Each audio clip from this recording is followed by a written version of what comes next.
I recently spoke at a university where a student told me that it was such a shame that Nigerian men were physical abusers like the father character in my novel. I told him that I had just read a novel called American Psycho, and that it was such a shame that young Americans were serial murderers.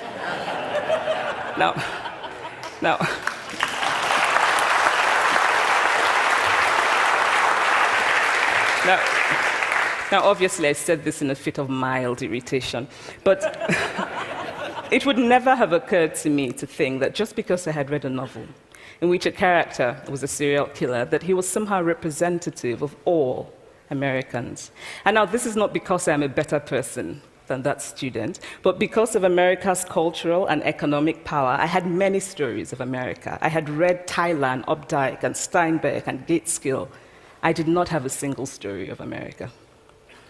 When I learned some years ago that writers were expected to have had really unhappy childhoods to be successful, I began to think about how I could invent horrible things my parents had done to me.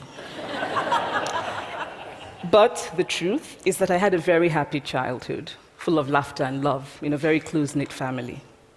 But I also had grandfathers who died in refugee camps. My cousin, Polly, died because he could not get adequate health care. One of my closest friends, Okoloma, died in a plane crash because our fire trucks did not have water.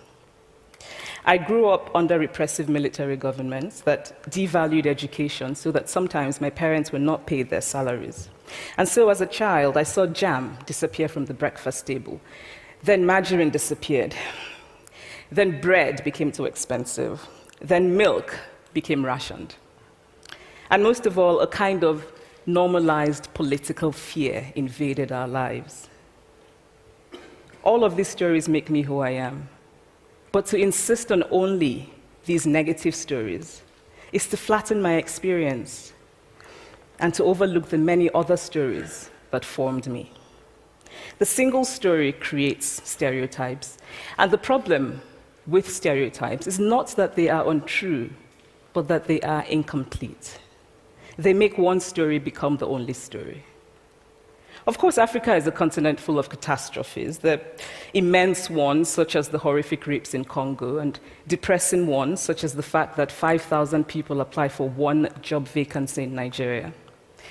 But there are other stories that are not about catastrophe, and it is very important, it is just as important to talk about them.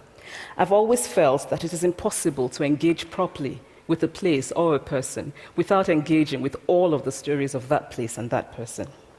The consequence of the single story is this: it robs people of dignity. It makes our recognition of our equal humanity difficult. It emphasizes how we are different rather than how we are similar. Stories matter. Many stories matter.